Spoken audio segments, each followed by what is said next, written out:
Dear team வணக்கம், Vijay break பேசுகிறேன். Super டே இன்றைக்கி. எவ்வளோ நாட்கள் வாழ்க்கையில் வருது போகுது. பட் இந்த குரு பூர்ணிமா, இந்த செப்டம்பர் 5 ஆசிரியர் தினம், இந்த 2 நாட்களும் எனக்கு ரொம்ப ரொம்ப முக்கியம் அப்படின்னு நான் நம்புகிறேன். ஏன்னா நம்ம அதிகாலை டெய்லியுமே நம்ம குருவை நினச்சி நம்ம கிராட்டிடியூட் சொல்கிறோம். பட் நினச்சி சொல்கிறோம், அவங்கள்ட்ட சொல்கிறோமா அப்படின்ற ஒரு கேள்வி இருக்குது. இருக்கவங்கள்ட்ட சொல்லலாம், தப்பே இல்லை.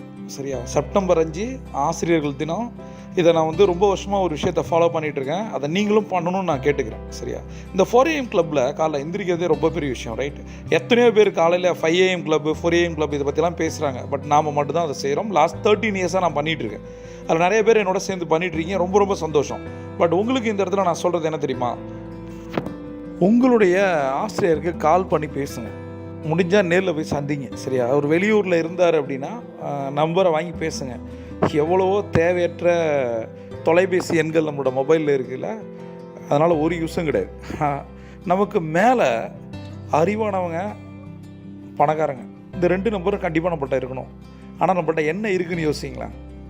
நம்மளை மாதிரியே நம்ம கூட இருக்கவங்களும் இருக்காங்க இல்லை? கடங்காரன் கூட இருந்தால் கடங்காரனாக மாறுறோம், அவ்வளோதான் லாஜிக்.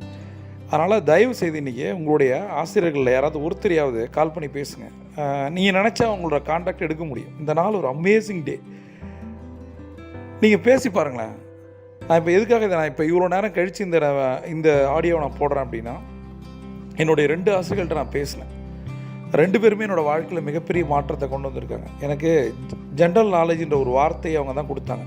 நான் 5வது படிக்கும்போது முதல்ல general knowledge today, competition success review அப்படின்ற 2 புத்தகத்தை எனக்கு அறிமுகப்படுத்திய அந்த 2 ஆசிரியர்களை நான் என்றைக்கும் நினைக்கிறேன், நன்றியோடு நினைக்கிறேன். ஒருவேளை இதெல்லாம் தெரியல அப்படின்னா எந்த ஒரு குவிஸ் கான்டெஸ்ட்லையும் பங்கேற்றிருக்க முடியாது, நம்ம நாலேஜை அப்கிரேட் பண்ணியிருக்க முடியாது, ரைட்? அவங்க தான் ஒரு பிள்ளையார் சொல்லி இன்றைக்கி அவங்கள நினச்சி பார்க்குறேன். அவங்க 2 பேர்ட்டையும் நான் பேசும்போது ரொம்ப சந்தோஷமாக இருந்தது.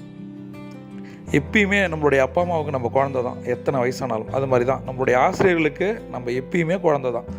அது பேசும்போது அவங்க நிறைய அந்த கான்வர்சேஷன் ஒருத்தர் ரொம்ப நிறைய போச்சு, ஒரு 20 மினிட்ஸ் மேலே போச்சு. நிறைய சந்தோஷ பகிர்வுகள் இருந்தது.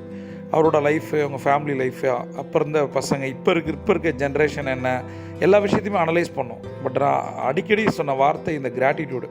அவர் சொன்னார், பொதுவாக சொல்கிறேன் நான், எந்த அளவுக்கு நம்ம கிராட்டிடியூட் சொல்கிறோமோ அந்தளவுக்கு வளருவோம் அப்படின்னு நான் நம்புகிறேன். சரியா?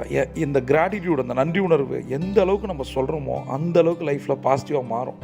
இதை சொல்லி பார்த்தா தெரியும். இதை கடமைக்கு சொல்லாமல் உணர்ந்து சொல்லணும். அதனால தான் நம்மளுடைய கோல்டன் அவர் டைரியில் நம்ம போட்டிருக்கோம் கிராட்டிடியூட் பற்றி, ரைட்? முதல் 4 பேருக்கு கிராட்டிடியூட் சொல்லாமல் அந்த நாளை ஆரம்பிக்கவே கூடாது. சரியா? நீங்கள் உங்களுக்கு துரோகம் செஞ்சவங்க, தப்பு பண்ணவங்க, ஏமாத்துறவங்க, என்னவோ கஷ்டத்தை கொடுத்தவங்க யாராக இருந்தாலும் சரி, அவங்கள புறக்கணிக்கணும் அப்படின்னா நல்லா இருந்துட்டு போடா அப்படின்னு நினச்சாலே போதும். அவங்களுடைய சுமையை நம்ம மைண்டுக்குள்ளே வச்சுக்கணுன்ற அவசியமே இல்லை. ஒரு வெஞ்சன்ஸ் கிரியேட் ஆகிட்டு இருக்கும். அது நிறைய நிகழ்வுகளில் நெகட்டிவாக மாறும். நமக்கு வர வேண்டிய விஷயங்கள் கூட வராது. அதனால தான் சொல்கிறேன், கிராட்டிடியூட் அமேசிங். அது ஒரு எல்லா பிரச்சனைகளுக்கும் ஒரு மருந்து அப்படின்னு நான் சொல்வேன். அதனால் நீங்களும் உங்கள் ஆசைகள்கிட்ட பேசுங்க. முடிஞ்சால் நேரில் போய் பாருங்கள், முடியலைன்னா ஃபோனில் பேசுங்க. அவங்கள்ட்ட ஒரு வாழ்த்தை வாங்கிக்கிங்களேன். அதை விட ஒரு பெரிய விஷயம் கிடையாது. நீங்கள் வாங்குகிற வாழ்த்து தான் நீங்கள் நினைக்கிற எல்லாமாவும் மாறும். நம்ம பணத்தை தேடி ஓடிக்கிட்டே இருக்கோம், ரைட்டா? அதுவும் ஓடிக்கிட்டே இருக்குது. டயர்டாயிடுறோம், செத்துடுறோம். அதை மாற்றணும் அப்படின்னா இந்த மாதிரியான நெகிழ்வான தருணங்கள் நமக்கு நிறைய தேவை, வாழ்த்துக்கள் தேவை. நீங்கள் உங்கள் ஆசைகள்கிட்ட பேசிவிட்டு அந்த கருத்துக்களை ஏதாவது ஒரு வீடியோ கீழே போய் நீங்கள் கமெண்ட்டில் போடலாம். பிரபஞ்சம் போட்டி தர காத்திருக்கு. நீங்கள் ஒரு சாம்பியன். சியோட்டா.